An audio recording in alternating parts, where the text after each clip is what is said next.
Welcome to star TV. ముందుగా headlines చూద్దాం.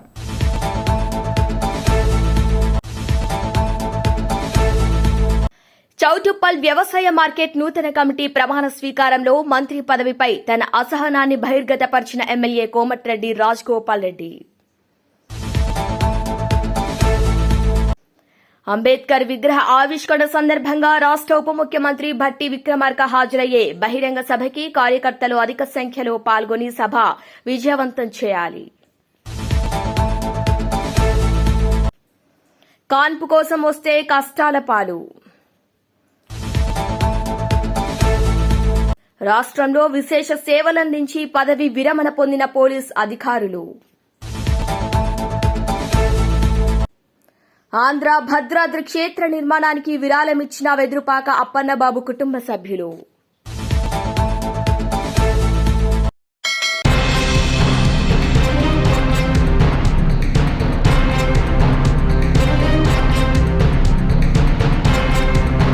ఈ నెల 27న వరంగల్లో నిర్వహించనున్న బీఆర్ఎస్ పార్టీ రజతోత్సవ సభ విజయవంతం కోసం నల్గొండ జిల్లా కేంద్రంలో బీఆర్ఎస్ పార్టీ ఆధ్వర్యంలో కార్యకర్తల సన్నాహక సమావేశం నిర్వహించారు. ఈ కార్యక్రమానికి మాజీ మంత్రి సూర్యాపేట ఎమ్మెల్యే గుంతకండ్ల జగదీష్ రెడ్డి ముఖ్య అతిథిగా పాల్గొని కార్యకర్తలను ఉద్దేశించి మాట్లాడారు. బీఆర్ఎస్ పార్టీ 25 ఏళ్ల పండుగకు రాష్ట్రం నలుమూలల నుంచి వెల్లువల జనాలు తరలివచ్చేందుకు సన్నద్దమవుతున్నారని అన్నారు. టీఆర్ఎస్ పార్టీ పెట్టినప్పుడు చంద్రబాబు లాంటి అతను టీఆర్ఎస్ పార్టీ ఉండదు, మధ్యలోనే బంద్ చేస్తారని అనేక శాపనార్థాలు పెట్టినా కానీ తెలంగాణ ప్రజల కోసం కొట్లాడి సాధించిన ఘనత కేసీఆర్ అన్నారు. మొదటి వార్షికోత్సవ సభ నల్గొండ జిల్లాలో పెట్టి సూపర్ సక్సెస్ చేశామని తెలిపారు.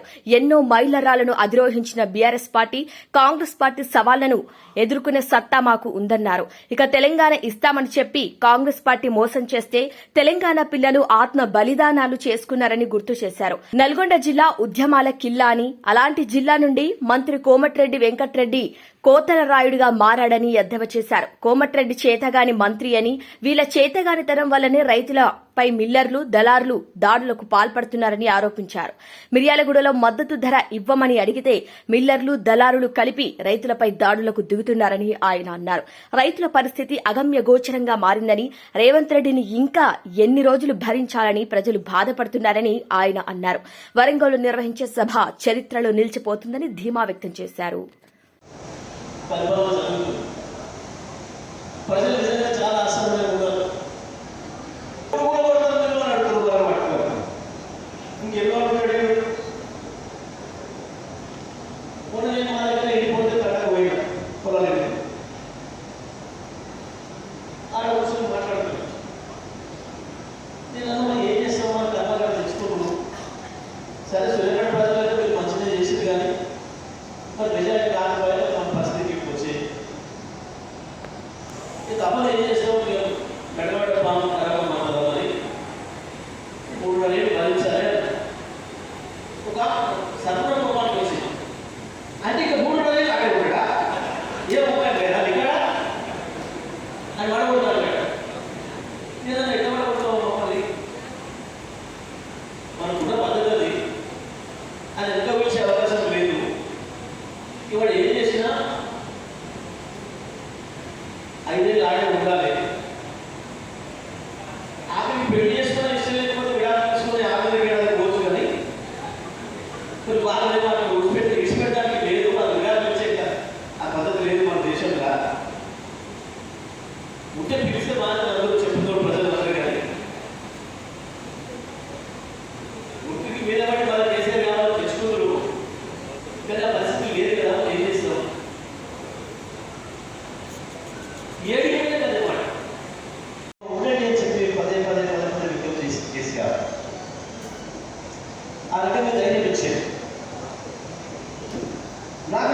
బలపరిచే బాధ్యత మనకి ఇచ్చింది ప్రజలు.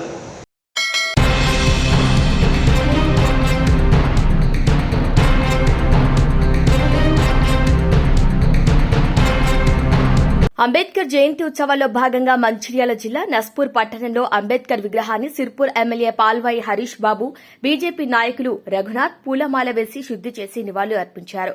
ఈ సందర్భంగా పాల్వాయి హరీష్ బాబు మాట్లాడుతూ అంబేద్కర్ ని అడుగడుగున అవమానించిన చరిత్ర కాంగ్రెస్ పార్టీదని, అంబేద్కర్ అంత్యక్రియలు ఢిల్లీలో జరగనివ్వకుండా ముంబైకి వారి పార్థివ దేహాన్ని తరలించి ఆ తరలింపుకయ్యే విమాన ఛార్జీల బిల్లులు చెల్లించాలని, అంబేద్కర్ సతీమణి బిల్లులు పంపినా నీచాతి నీచమైన చరిత్ర కాంగ్రెస్ పార్టీదని, శ్యామ్ ప్రసాద్ ముఖర్జీ, పండిత్ దీన్ దయాళ్ ఉపాధ్యాయ ఆలోచన విధానాన్ని బలపరిచిన అంబేద్కర్ కు, ఆయన ఆలోచనలకు ప్రధానమంత్రి నరేంద్ర మోదీ ప్రభుత్వం తగిన గౌరవం ఇస్తోంది. భావితరాలకు అంబేద్కర్ చరిత్ర తెలిసేలా పంచతీర్థాలను ఏర్పాటు చేయడంతో పాటు దళితుడైన రామ్నాథ్ కోవింద్ ను, ఆదివాసీ బిడ్డ ద్రౌపది ముర్మును రాష్టపతి చేసిందని, అణగారిన వర్గాల్లో వెలుగులు నింపిన అంబేద్కర్ కు భారతరత్న కోసం బీజేపీ కృషి చేసిందని అన్నారు. అంబేద్కర్ ఆశయాలకు అనుగుణంగా 12 మంది దళితులు, 27 మంది ఓబీసీలకు, 8 మంది మహిళలకు మోదీ ప్రభుత్వం తమ కేబినెట్లో చోటు కల్పించింది. అంబేద్కర్ కలలను సాకారం చేస్తూ బడుగు బలహీన వర్గాల ప్రజలకు మోదీ ప్రభుత్వం అభివృద్దిని పరిచయం చేసిందని తెలిపారు. ఈరోజు భారతరత్న రాజ్యాంగ నిర్మాత డాక్టర్ బాబాసాహెబ్ అంబేద్కర్ యొక్క విగ్రహానికి పాలాభిషేకం చేసి అనంతరం శుద్ధి కార్యక్రమాన్ని నిర్వహించడం జరిగింది. దేశవ్యాప్తంగా భారతీయ జనతా పార్టీ శ్రేణులు, కార్యకర్తల నాయకులందరూ ఈరోజు శుద్ధి కార్యక్రమాన్ని చేపట్టాలని మా కేంద్ర నాయకత్వం మాకు పిలుపునిచ్చింది. అదే ఓరవడిలో భాగంగా వాళ్ళ నస్పూర్ పట్టణానికి రావడం జరిగింది. చాలా దారుణమైన విషయం. జై సంవిధాన్, జై బాపు, జై భీమ్ అనే నినాదంతో కాంగ్రెస్ పార్టీ వాళ్ళ ఊరు వాడ తిరుగుతారు. ముఖం చెల్లే పరిస్థితే లేదు కాంగ్రెస్ పార్టీకి. వాళ్ళు రాష్ట్రంలో పాలన పడకేసింది. రేవంత్ రెడ్డి ప్రభుత్వాన్ని ఎప్పుడు గద్దెదించుదామా అని ప్రజలు వెయిట్ చేస్తారు. ఒక ఎన్నికలు దొరికితే రేవంత్ రెడ్డిని బరికి నేలగొట్టడానికి, బండగొట్టడానికి సిద్దంగా ఉన్నారు. కాబట్టి వీరు రాజ్యాంగం గురించి, వీరు అంబేద్కర్ గారి ఆశయాల గురించి మాట్లాడితే దయ్యాలు వేదాలు వల్లించినట్టే ఉంది.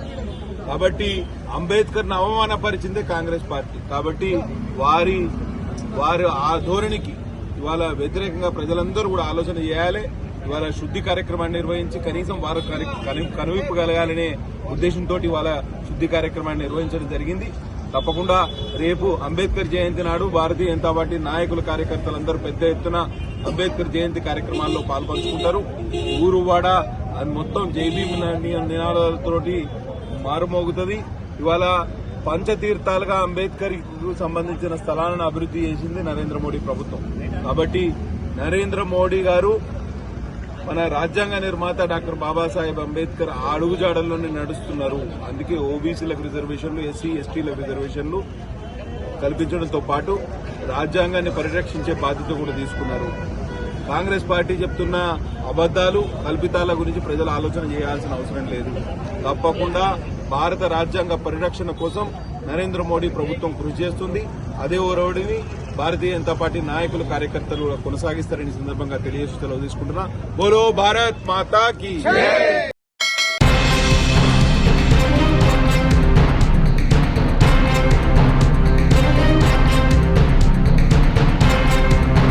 నల్గొండ జిల్లా నకరికల్ మండలం తాటికల్లు గ్రామంలో డాక్టర్ బిఆర్ అంబేద్కర్, బాబు జగజీవన్ రావు, మహాత్మా జ్యోతిరావు బాపులే విగ్రహాలను ఎమ్మెల్యే వేముల వీరేశం ఆవిష్కరించారు. ఈ సందర్భంగా ఎమ్మెల్యే మాట్లాడుతూ మహనీయుల విగ్రహాల ప్రతిష్టకు దాతలుగా ముందుండి సహాయ సహకారాలు అందించిన ప్రతి ఒక్కరికి హృదయపూర్వక అభినందనలంటూ ఎమ్మెల్యే తెలిపారు. డాక్టర్ బాబాసాహెబ్ అంబేద్కర్, మహాత్మా జ్యోతిరావు పులే, జగజీవన్ రావు లాంటి మహనీయుల విగ్రహాలు ఈ గ్రామంలో నిర్మాణం చేయడం చాలా గొప్ప విషయమని, కమిటీ సభ్యుల కృషిని ఆయన కొనియాడారు. తాటికల్లు గ్రామంలో ఎస్సీ కాలనీకి ఒక కమ్యూనిటీ హాల్, ఒక గ్రంథాలయం కావాలని స్థానికులు ఎమ్మెల్యేను కోరారు. ఇక దీంతో ఆ గ్రామానికి కమ్యూనిటీ హాల్, గ్రంథాలయం తప్పకుండా శాంక్షన్ చేసి వారికి త్వరలోనే అందుబాటులోకి తీసుకొస్తామని హామీ ఇచ్చారు. వారి యొక్క స్ఫూర్తిని నిత్యం మేలు నిలుపుకోవడం కోసం వారి విగ్రహాన్ని ఇక్కడ పెట్టుకుని వారి యొక్క ఆశయ సాధన కోసం మేము అందరం కలిసి కృషి చేయవలసినటువంటి అవసరం ఉంది.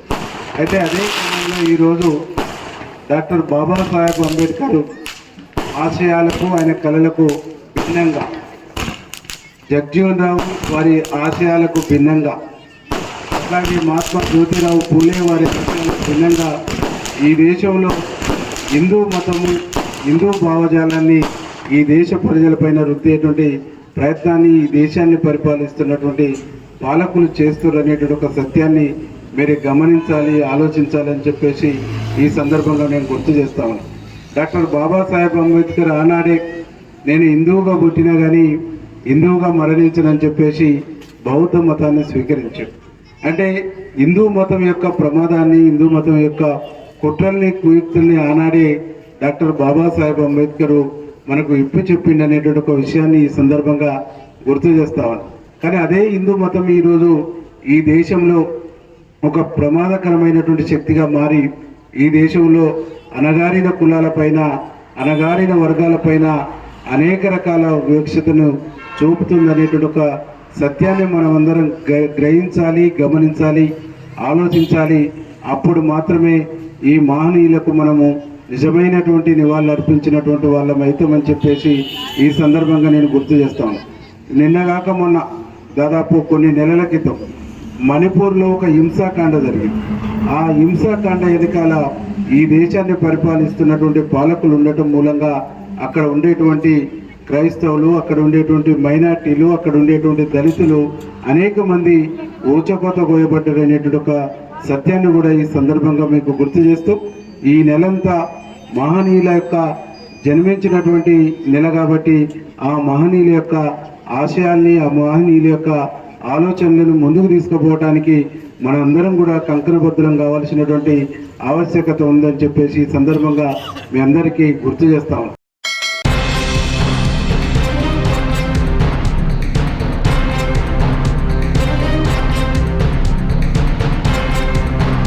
పదవి అనేది అలంకారం కాదు, ఒక బాధ్యత. ఆ బాధ్యతను గుర్తించి ప్రజలకు మంచి చేయాలి. రాబోయే రోజుల్లో చౌటుప్పల్ వ్యవసాయ మార్కెట్ పరిధిని పెంచి రైతులకు ఇంకా మంచి చేసే కృషి చేస్తా. ఎన్నికల్లో ఇచ్చిన ప్రతి హామీని నిలబెట్టుకోవాలన్న సంకల్పంతో ప్రభుత్వం అన్ని విధాలుగా ప్రయత్నం చేస్తోంది. ప్రభుత్వ ఉద్యోగులకు జీతం ఇవ్వలేని పరిస్థితిలో ఉన్నప్పుడు కాంగ్రెస్ ప్రభుత్వం అధికారంలోకి వచ్చింది. గతంలో పాలించిన పార్టీ ఒక కుటుంబ పార్టీ, రాచరికంతో కొనసాగిన పార్టీ. వారికి వంగి వంగి దండాలు పెట్టిన వారికే మంత్రి పదవులు ఇచ్చారు. కాంగ్రెస్ పార్టీ ఒక జాతీయ పార్టీ, బడుగు బలహీన వర్గాల పార్టీ. కరెంటు గురించి మాట్లాడే అర్హత ఏ పార్టీకి లేదు. కాంగ్రెస్ అంటేనే కరెంట్ అంటేనే కాంగ్రెస్ పార్టీ. రైతు రుణమాఫీ కొంతమంది రైతులకు ఇవ్వాల్సి ఉంది, అది వాస్తవమే. డబుల్ బెడ్రూమ్ పేరుతో బీఆర్ఎస్ ప్రభుత్వం 10 ఏళ్లు పేదలను మోసం చేస్తే కాంగ్రెస్ ప్రభుత్వం వచ్చిన సంవత్సరంలోనే ఇందిరమ్మ ఇళ్లను కట్టిస్తుంది. 10 ఏళ్ల బీఆర్ఎస్ పాలనలో పేద ప్రజలు అనేక ఇబ్బందుల పాలయ్యారు. మునుగోడు నియోజకవర్గంలో ప్రతి ఎకరానికి నీరు అందించే బాధ్యత రాజగోపాల్ రెడ్డిదే. ఇక ప్రభుత్వం పెట్టిన సన్నబియ్యం పథకం చరిత్రలో నిలిచిపోతుంది. మంత్రి పదవి ఇస్తానని కాంగ్రెస్ పార్టీ హామీ ఇచ్చింది. ఎంపీ సీటు గెలిపిస్తే మంత్రి హామీ ఇస్తానని మళ్లీ హామీ ఇచ్చింది వాస్తవమే. నాకు మంత్రి పదవి ఇస్తే కిరీటం కాదు, ఒక బాధ్యతగా వ్యవహరిస్తా.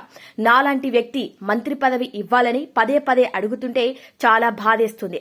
ఒక ఆయన అంటాడు, ఒక ఇంట్లో ఇద్దరికి మంత్రి పదవులు ఇస్తామని. దేశానికి ప్రాతినిధ్యం వహిస్తున్న క్రికెట్లో యూసఫ్ పఠాన్, ఇర్ఫాన్ పఠాన్ ఇద్దరు అన్నదమ్ములు ప్రాతినిధ్యం వహిస్తే లేనిదే మంత్రుల పదవులు ఇద్దరు ఇస్తే తప్ప అంటూ అన్నారు. ఇక మంత్రి పదవి అనేది అడుక్కుంటే వచ్చేది కాదు, కెపాసిటీని బట్టి వస్తుంది. అంబేద్కర్ జయంతి ఉత్సవాల్లో భాగంగా మంచిర్యాల జిల్లా నస్పూర్ పట్టణంలో అంబేద్కర్ విగ్రహాన్ని సిర్పూర్ ఎమ్మెల్యే పాల్వాయి హరీష్ బాబు, బీజేపీ నాయకులు రఘునాథ్ పూలమాలలు వేసి శుద్ది చేసి నివాళులు అర్పించారు. ఇక ఈ సందర్భంగా పాల్వాయి హరీష్ బాబు మాట్లాడుతూ అంబేద్కర్ ని అడుగడుగున అవమానించిన చరిత్ర కాంగ్రెస్ పార్టీదని, అంబేద్కర్ అంత్యక్రియలో ఢిల్లీలో జరగనివ్వకుండా ముంబైకి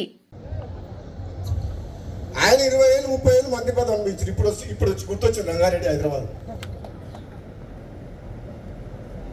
ఏ మంత్రి పార్లమెంట్ సభ్యుని గెలిపించారు? చాలా మంది మంత్రులు తెలంగాణలో పార్లమెంట్కు ఇన్ఛార్జ్ పెట్టిన మంత్రిని. కానీ భువనగిరి పార్లమెంట్కు మంత్రి ఇన్ఛార్జ్ రాలే, ఒక ఎమ్మెల్యేగా ఇన్ఛార్జ్ పెట్టింది కాంగ్రెస్ పార్టీ. అన్ని పార్లమెంట్లకు ఇన్ఛార్జ్ మంత్రులను పెడితే మరి నిజంగా నాకే కెపాసిటీ లేకపోతే, నాకే ధైర్యం లేకపోతే, నాకే మంచి పేరు లేకపోతే, నేనే గెలిపించే శక్తి లేకపోతే ఎందుకు ఇన్ఛార్జ్ పెట్టింది నన్ను? అన్ని తెలంగాణ మొత్తం మంత్రులు ఇన్ఛార్జ్ పెట్టి భువనగిరికి ఎందుకు ఎమ్మెల్యేని ఇన్ఛార్జ్ పెట్టిండ్రు? అంటే గెలిపించే సత్తా ఉంది, ప్రజల్లోకి పోతాడనే కదా. మరి ఇచ్చిన వాటిని నిలబెట్టుకునే బాధ్యత ఎవరిది? మీరు ఇన్ఛార్జ్ పెడితే గెలిపించి ఇచ్చినవా లేదా సీటు? ఎవరిచ్చిండ్రు? ఆదిలాబాద్ గెలిచిందా, మహబూబ్ నగర్ గెలిచిందా, సికింద్రాబాద్ గెలిచిందా, మల్కాజ్గిరి గెలిచిందా, మెదక్ గెలిచిందా, కరీంనగర్ గెలిచిందా? ఈ మంత్రులంతా ఎక్కడ పోయిండ్రు? మరి ఎక్కడ? నేను అడిగేది ఓ దయా దాక్షిణ్యాల మీద మీరు ఎప్పుడు ఇస్తారా అని మేము ఎదురు చూస్తలేం. నిజంగా పార్టీ బతకాలంటే, ప్రభుత్వం మంచి పేరు తేవాలంటే, నిజాయితీగా సమర్థవంతంగా ప్రజల కోసం, పార్టీ కోసం ప్రభుత్వం మంచి పేరు తీసుకొచ్చే వ్యక్తులకే ఇవ్వాలి అని చెప్పి అంటున్నాం. ఈ పైరవికారులను పక్కన పెట్టాలి, పైరవికారులను పక్కన పెట్టాలి. కాంగ్రెస్ పార్టీ ఇంకా బలంగా కావాలి. ఒక యువకుల్ని ప్రోత్సహించాలి, పార్టీ కోసం కష్టపడే వాళ్ళని మానవత్వంతో పనిచేసి ప్రజలతో మమేకమై, కార్యకర్తలతో మమేకమై, అవసరమైతే డి అంటే డి అని కొట్లాడే శక్తి ఉన్న వాళ్ళని అధికారం ఇస్తే అప్పుడు ప్రజలు సంతోషిస్తారు, పార్టీకి లాభం అవుతుంది. దారుణం కూడా దానం ఎక్కిస్తే పదవి వస్తే కొట్లాడతాడా? కేసీఆర్ అనే వ్యక్తిని గద్దె దింపేదాకా నిద్రపోను అని చెప్పి పార్టీ మారి బీజేపీలో ఉన్నా సరే తెలంగాణ ప్రజలందరూ కూడా కాంగ్రెస్ పార్టీ వైపు చూస్తే నేను మళ్ళీ వెనకడుగు వేసి కాంగ్రెస్ పార్టీలోకి వచ్చి గద్దె దింపినా లేదా? అంటే ఒక ప్రజాస్వామ్యాన్ని కూని చేసి, రాష్ట్రాన్ని అప్పులపాలు చేసి, అవినీతిమయం చేసి, లక్షల కోట్ల ఒక కుటుంబం దోచుకుంటుంటే చూడలేక ఈ ప్రజలకు ప్రజాస్వామ్యాన్ని కాపాడాలని చెప్పి, ఈ ప్రజల పక్షాన్ని పోరాటం చేయాలని చెప్పి, తెలంగాణ ఇచ్చిన కాంగ్రెస్ పార్టీ జెండా ఎగిరాలని చెప్పి నాలాంటి వ్యక్తి నిర్ణయం మార్చుకొని వెనకకు వచ్చిన అంటే దాని అర్థం ఒక కమిట్మెంట్ ఉంది. కన్నతల్లి లాంటి కాంగ్రెస్ పార్టీ అంటే అభిమానం ఉంది. కొన్ని అనివార్య కారణాల వల్ల ఇక్కడ అవమానం జరుగుతుందని పోయినా సరే మళ్ళీ ప్రజలందరూ కోరుకుంటున్నారు, కార్యకర్తలందరూ కోరుకుంటారు అని చెప్పి మళ్ళీ కాంగ్రెస్ పార్టీకి వచ్చి కాంగ్రెస్ పార్టీ అధికారంలో వస్తున్నందుకు నా నియోజకవర్గంతో పాటు వీరేశం దగ్గర పోయినా, ఒక పార్లమెంట్ సభ్యునిగా భువనగిరి అనిల్ కుమార్ రెడ్డి రమ్మంటే ఒకరోజు ప్రచారానికి పోయినా, ఆలేరు పోయినా, తుంగతుర్తి పోయినా, నా శక్తి వంచన లేకుండా ప్రభుత్వం వస్తుంది కృషి చేసిన. సూర్యాపేట రమ్మంటే దామోదర్ రెడ్డి దగ్గర పోయినా. అంటే నేను నా పదవి కోసం, నేను పదవి అడుక్కునే పొజిషన్లో, నా ఎమ్మెల్యే పదవి తెచ్చుకునే పరిస్థితులు లేను. ఈ తెలంగాణ రాష్ట్రం కోసం 5 ఏళ్ళు పోరాటం చేసి సోనియా గాంధీని కాంగ్రెస్ పార్టీని ఒప్పించి పార్లమెంట్లో తెలంగాణ గొంతు వినిపించి తెలంగాణ తెచ్చిన ఎంపీల్లో నేను ఒకరిని. నాకు ఒక కమిట్మెంట్ ఉంది, ఈ తెలంగాణ రాష్ట్రం బాగుండాలి, ఈ తెలంగాణ రాష్ట్రం అభివృద్ధిలో ముందుకు దూసుకుపోవాలి, తెలంగాణలో ప్రతి పేదవాళ్లకు కాంగ్రెస్ పార్టీ అండగా ఉండాలని చెప్పి పనిచేస్తున్న, నిజాయితీగా పనిచేస్తున్న వ్యక్తిని. కాబట్టి నా విషయంలో కొందరు నాయకులు ఇక చెప్తే బాగుండదు, దుర్మార్గంగా ధర్మరాజులాగా ఉండాల్సిన జానారెడ్డి గారు కూడా మహాభారతంలో ధృతరాష్ట్రం పాత్ర పోషిస్తాడు. నాకైతే బాధ అనిపిస్తుంది. నాలాంటి వ్యక్తికి ఏదన్నా వస్తుంది అంటే 10 మందికి పనికొచ్చే మనిషిని, 1000 మందిని కాపాడే వ్యక్తిని నాలాంటి వ్యక్తికి అడ్డం తగులుతుంటే ఇక నేనేం చెప్పాలో నాకు అర్థమైతలేదు. అందుకని ఇంతకంటే ఎక్కువ చెప్పలేదు. ఇప్పటికే చెప్పదలుచుకుని చెప్పిన మనసులో ఉన్నది చెప్పినా లేదా? మరి నన్ను చూస్తే భయపడుతున్నారు అందరూ. నేను వస్తున్నట్టు బామ్మోడు వస్తే ఏం చేస్తాడో, ఆయన మా మాట వింటాడో వినడో అనుకుంటున్నా. ఏందో మరి అధిష్టానమేమో ఇస్తా అంటుంది.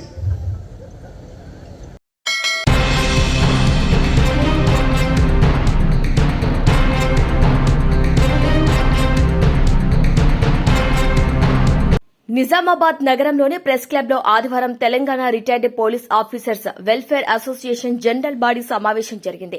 ఈ సమావేశానికి రాష్ట chief legal advisor B Manohar ముఖ్య అతిథిగా హాజరయ్యారు. అనంతరం జరిగిన సమావేశంలో రిటైర్డ్ పోలీస్ అధికారులు ఎదుర్కొంటున్న సమస్యలపై చర్చించారు. ఆరోగ్య భద్రత, పెన్షన్ పెంపు, పీఆర్సీ అమలు కాకపోవడంతో అనేక ఇబ్బందులు ఎదుర్కొంటున్నట్లు సభ్యులు సమావేశం దృష్టికి తీసుకువచ్చారు. ఈ సమస్యను ప్రభుత్వం దృష్టికి తీసుకువెళ్లాలని తీర్మానించారు. అనంతరం నూతన కార్యవర్గ ఎన్నికలు జరిగాయి. అసోసియేషన్ రాష్ట చీఫ్ లీగల్ అడ్వైజర్, ప్రముఖ న్యాయవాది, రిటైర్డ్ డీఎస్పీ బి మనోహర్ ఎన్నికల రిటర్నింగ్ అధికారిగా వ్యవహరించారు. అనంతరం ఎన్నికలు నిర్వహించగా ఒక్కో పదవికి ఒక్కరు మాత్రమే నామినేషన్ దాఖలు వేశారు. ఈ మేరకు నూతన కార్యవర్గం ఏకగ్రీవంగా ఎన్నికైనట్లు రిటర్నింగ్ అధికారి ప్రకటించారు. Telangana retired police officers welfare association జిల్లా కమిటీ నూతన అధ్యక్షునిగా రిటైర్డ్ సీఐ ఎం నాగేందర్, గౌరవ అధ్యక్షుడిగా సుదర్శన్, రాజ్, కిషన్, శివాజీ, మక్సూద్, ఉపాధ్యక్షులుగా జగన్నాథం, అమిదుద్దీన్, నయూం, ప్రధాన కార్యదర్శిగా లింగన్న, కోశాధికారిగా టి నారాయణతో పాటు పూర్తిస్థాయి కార్యవర్గం ఏకగ్రీవంగా ఎన్నికైంది. ఈ సందర్భంగా రిటైర్డ్ డీఎస్పీ బి మనోహర్ మాట్లాడుతూ నూతన కార్యవర్గానికి శుభాకాంక్షలు తెలిపారు. రిటైర్డ్ పోలీసు అధికారులు తమ సర్వీసులో ఎదుర్కొన్న అనేక సమస్యలను గుర్తు చేశారు. అనేక సవాళ్లను అధిగమించి శాంతి భద్రతల పరిరక్షణకు పాటుపడ్డారని అన్నారు. పోలీస్ రిటైర్డ్ అధికారుల సమస్యలను ప్రభుత్వం సానుకూల దృక్పథంతో చూస్తుందని ఆయన ఆశాభావం వ్యక్తం చేశారు. త్వరలోనే నూతన కమిటీ, రాష్ట కమిటీ సమన్వయంతో సమస్యలను ప్రభుత్వం దృష్టికి తీసుకువెళ్తామని ఆయన చెప్పారు.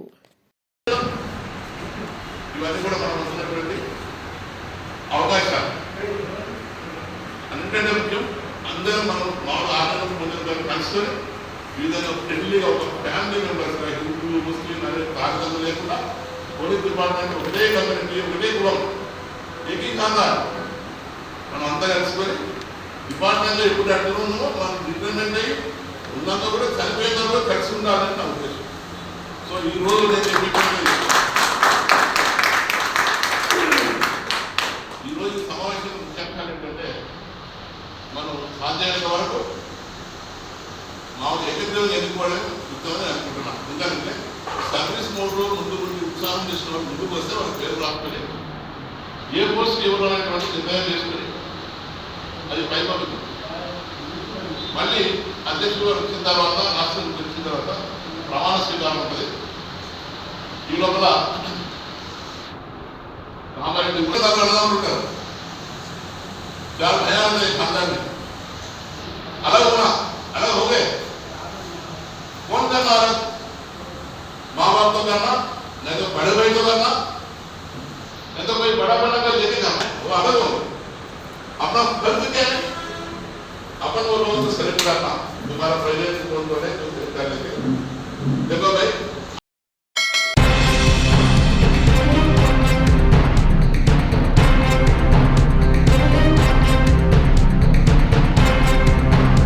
కాకినాడ జిల్లా పత్తిపాడులో జాతీయ రహదారిని ఆనుకుని వివేకానందుని విగ్రహం సమీపంలో దాతల సహకారంతో నూతనంగా నిర్మాణమవుతున్న ఆంధ్ర భద్రాద్రి శ్రీ రామనామ క్షేత్ర నిర్మాణానికి పత్తిపాడు గ్రామానికి చెందిన వెదురుపాక అప్పన్నబాబు కుటుంబ సభ్యులు నల్లమిల్లి చెంచు అబ్బాయి సుబ్బలక్ష్మి దంపతులు 5,116 రూపాయలు, కేశనకుర్తు వెంకటేశ్వరరావు వెంకటలక్ష్మి దంపతులు 5,116 రూపాయలు ఆలయ అభివృద్ది కమిటీ సభ్యులైన పత్రి రమణ, పచ్చారి సూర్యప్రసాద్, నేతి శ్రీనివాసరావులకి అందజేశారు. ఈ సందర్భంగా కమిటీ సభ్యులు అప్పన్నబాబుని శాలువా కప్పి సన్మానం చేశారు. ఈ సందర్భంగా పత్రి రమణ మాట్లాడుతూ క్షేత్ర నిర్మాణానికి తమ వంతు సహకారం అందించిన వెదురుపాక అప్పన్నబాబు కుటుంబ సభ్యుల్ని అభినందిస్తూ ఆంధ్ర భద్రాద్రి క్షేత్ర నిర్మాణంలో ప్రతి ఒక్కరూ విరాళాలు ఇచ్చి ఆలయ నిర్మాణంలో భాగస్వాములై రాములోని కృపా కటాక్షాలకు పాత్రులవ్వాలని కోరారు.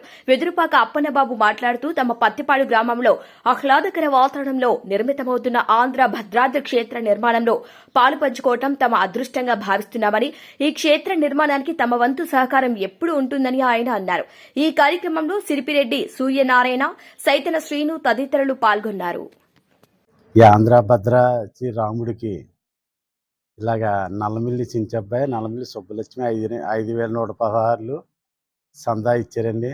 ఇలాగే ఇంకో 5,116 ఇది కేశనకుర్తి వెంకటేశ్వరరావు, కేశనకుర్తి వెంకటలక్ష్మి అలాగే 5,116 ఇచ్చారండి. ఈ రాముడి నిర్మాణానికి అందరూ కూడా చందాలు ఇవ్వాలని మేము మనస్ఫూర్తిగా కోరుకుంటున్నామండి. అలాగే నేను కూడా 5,116 ఒక వారం రోజుల్లో నేను ఇస్తానండి. నేను రాముడికి అందజేస్తానండి. ఇలాగా ప్రతిపాడు అదే హైవేలో వివేకానంద స్వామి గుంటుకు దగ్గర అదే బొమ్మ దగ్గర అదే రాముడి వారి గురి ఇలా ప్రతిపాడు అందరికీ కూడా నిర్మాణించడం జరిగిందండి. అందరూ కూడా అలాగే సహకరించాలని మనస్ఫూర్తిగా కోరుకుంటున్నాం. శ్రీ మన వివేకానంద బొమ్మ దగ్గర ఉన్న ఆంధ్ర భద్రాద్రి రామాలయంది ఈ మొన్నే మన కళ్యాణం అతి వైభవంగా జరిగింది. శ్రీరాముడి కళ్యాణం చాలా గొప్పగా వైభవం అంటే పనుల పండగ. మన భద్రాచలాన్ని ఎలా జరిగిందో అటువంటి సంఘటన అంత గొప్పదైన కార్యక్రమం ఆయన ఎవరో కానీ పురోహితుడు చాలా గొప్పగా జరిపించారు ఈ కళ్యాణం. రాముడు ఇలా ఉంటాడా, రాముడి కళ్యాణం అంటే ఇలా ఉంటుందా అని ప్రజలు 500 మంది వచ్చి ఆ రాముడి సేవలో పాల్గొని ఆ కళ్యాణాన్ని ఎంతో ఉత్సాహంగా చూసి ఆనందపడిపోయి కన్నులు పండగగా ఉంది భక్తులందరికీ కూడా. ఈ రామాలయాన్ని ఇప్పుడు నిర్మించాలి, ఈ రామశాస్త్రాన్ని ఇప్పుడు పూర్తి చేయాలన్న ఆలోచనతో మనకు ముందుకు వచ్చిన దాత మన అప్పన్న, ఇంటి పేరు ఏం పేరు, తిరుపతి అప్పన్న గారు. వాళ్ళ అత్తయ్య గారు, వాళ్ళ మామయ్య గారు 5,116 ఇచ్చారు. వాళ్ళ పేరుని ఇక్కడ శిలాఫలకాల మీద పేర్లు వేసేస్తున్నాం. అలాగే అప్పన్న కూడా 5,116 రూపాయలు మనం 4 రోజుల్లో అందజేస్తాడు. ఎందుకంటే గుడి నిర్మాణం అవ్వాలని కోరిక. ఈ గుడిలో ఈ భావితరాలకి మనం అందియాలన్న ఆలోచన ఈ రామశాస్త్రం. ఎందుకంటే వచ్చే సంవత్సరానికల్లా ఇది మంచి పుణ్యక్షేత్రం అవుద్ది. ఇటు విజయవాడ, ఇటు అన్నవరం మధ్యలో ఐవీలో ఉన్న ఆంధ్ర భద్రాద్రి అనే నిర్మాణం జరిగింది. 2 కోట్ల రూపాయల ప్రాజెక్టు. ఇంత గొప్ప నిర్మాణానికి భక్తులందరూ కూడా తీసుకొచ్చి ఎవరు సందా వాళ్ళు ఇచ్చి గుడిని నిర్మిస్తున్నారు. అందరూ కూడా ఇందులో భక్తులందరూ కూడా మన సందా ఇచ్చిన భక్తులందరూ కూడా ఒక కమిటీ నెంబర్ కింద వేసి ఉత్సవ కమిటీ కింద సరదాగా ఈ నిర్మాణం చేయాలన్న ఆలోచన వాళ్ళు కూడా ఆ రాముడు మనసులో సూరి సంకల్పన వచ్చి ఎవరు తోసిన వాళ్ళకి సందా తెచ్చి ఇస్తున్నారంటే నిజంగా గొప్పతనం. ఈ వేళన్న జై శ్రీరామ్ ఇంత గొప్ప ఆశయముతో మన అప్పన్న నిజంగా ఆయన సరిపోవడం, కానీ ఇంత గొప్పగా సందా మనకు అందించాడంటే నిజంగా ఆ రాముడు ఆయన మనసులో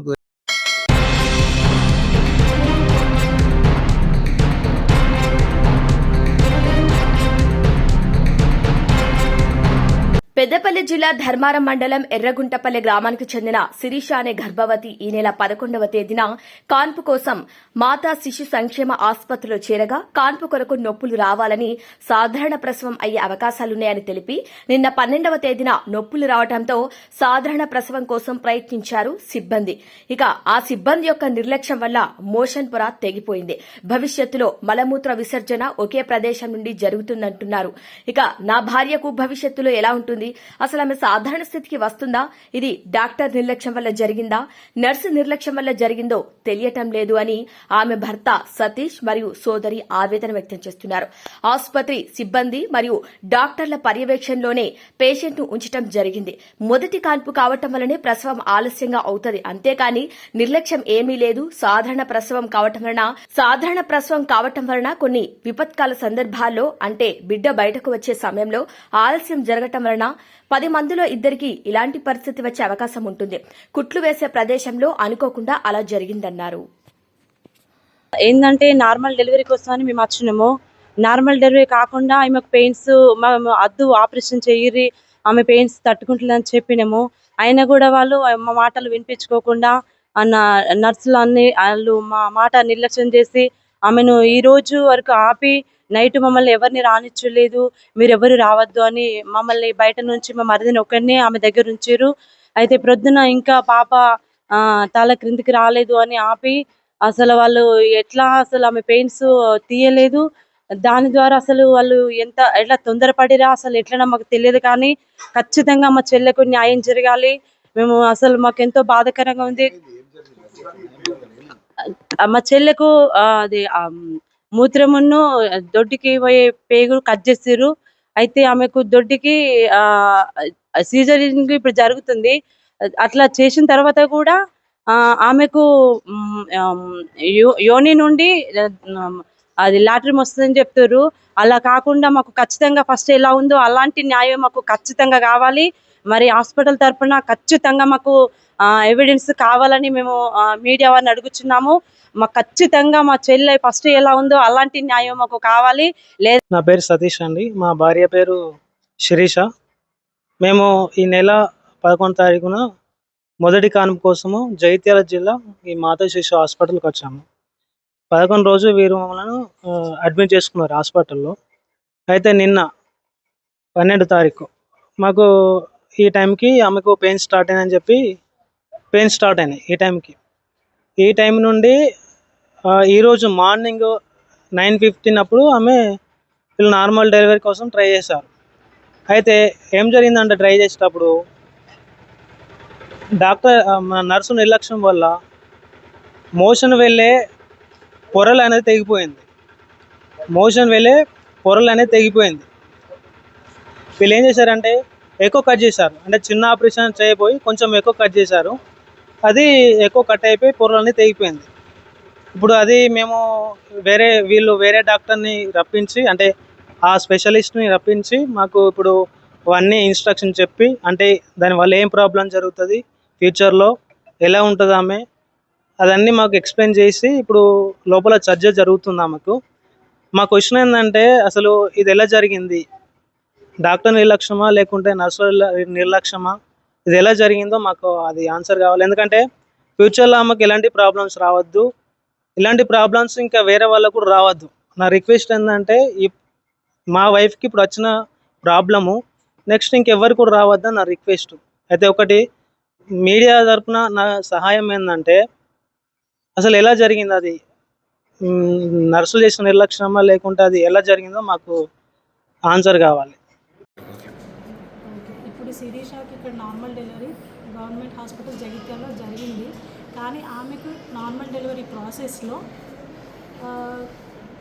ఎపిసియోటమీ ఇస్తాము అందరికీ, మొదటి కాన్పు వాళ్ళందరికీ ఎపిసియోటమీ ఇస్తాము. ఎపిసియోటమీ ఆమెకి చాలా నొప్పులు కంప్లీట్గా నొప్పులు తీయకపోవడం వల్ల, బిడ్డ పూర్తిగా కిందికి దిగిన తర్వాత నొప్పులు తీయకపోవడం వల్ల అక్కడ చాలాసేపు బిడ్డ అక్కడే ఆగిపోయి సడన్గా బేబీ బయటకు వచ్చిన టైంకి ఇచ్చిన చిన్న ఎపిసియోటమీ అనేది కొంచెం పై వరకు సాగింది. దానివల్ల కొంచెం రిస్క్ కాంప్లికేషన్స్ ఉంటాయని వాళ్ళకి ఎక్స్ప్లెయిన్ చేశాము. ఆ కాంప్లికేషన్స్ అన్నీ ఎక్స్ప్లెయిన్ చేసిన తర్వాత వాళ్ళు దానికి అన్నిటికీ ఒప్పుకున్న తర్వాత ఏదైతే పై వరకు కొంచెం సాగిందో దాన్ని ఇప్పుడు కుట్లు వేసి దాన్ని బాగు చేశాము. ఇలా ఇప్పుడు ఏదైతే ఇప్పుడు శిరీషకు జరిగిందో అదేది డాక్టర్లు కావాలని చేసింది కాదు, డాక్టర్ల మిస్టేక్ అయితే కాదది. అండ్ ఏ సిస్టర్ కూడా ఏ మిస్టేక్ వల్ల అండ్ ఏ నెగ్లిజెన్స్ వల్ల అయితే జరిగిందైతే కాదది. అది నార్మల్ డెలివరీ ప్రాసెస్లో 1000 మందిలో ఒకరికి అయ్యే రేరెస్ట్ కాంప్లికేషన్ అది.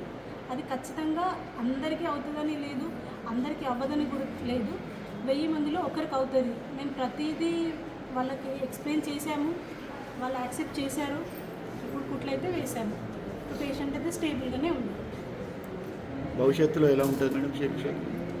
భవిష్యత్తులో అయితే దాన్ని నేను ఇంకా జనరల్ సర్జన్ ఇద్దరు కలిసి ఆపరేషన్ చేశాము. వాళ్ళకి కంప్లీట్గా ఎక్స్ప్లెయిన్ చేశాము. ఏదైతే మలద్వారానికి యోని ద్వారానికి మధ్యలో వచ్చిన గ్యాప్ని కుట్లతో అయితే సరి చేశాము. ఫ్యూచర్లో ఇబ్బందులు కలగకుండానే వేశాము.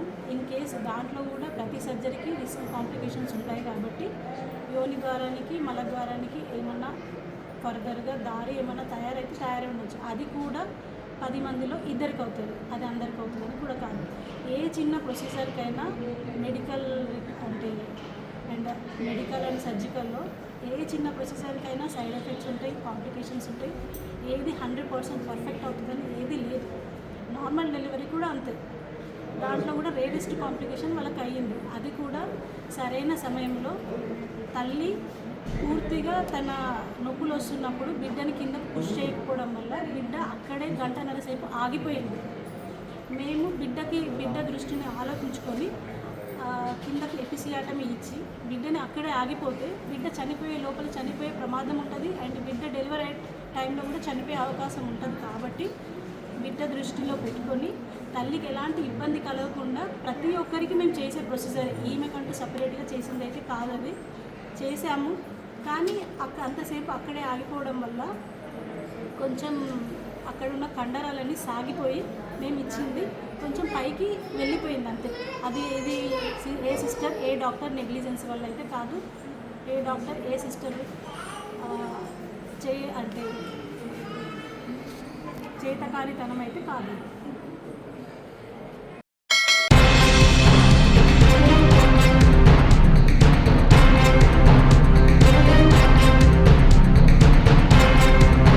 నర్సాపూర్ మండల్ తురటి గ్రామం వద్ద బస్సు లారీ ఢీకొనింది. ఇక బైన్సా వైపు నుంచి వస్తున్న ఈ బస్సు నిర్మల్ నుంచి వస్తున్న లారీ ఎదురుగా ఢీకొట్టడంతో బస్సులో ఉన్న డ్రైవర్ ఇతర ప్రయాణికులకు దెబ్బలు తగలటం జరిగింది. ఇక దెబ్బలు తగిన ప్రయాణికులను అంబులెన్స్ లో హాస్పిటల్ కి తరలిస్తున్నారు. లారీ డ్రైవర్ కి కాళ్లు విరిగాయి. ఇక ఘటనా స్థలాన్ని పరిశీలించారు బైన్సా ఏఎస్పీ అవినాష్ కుమార్, అలాగే నిర్మల్ ఏఎస్పీ రాజేష్ మీనా.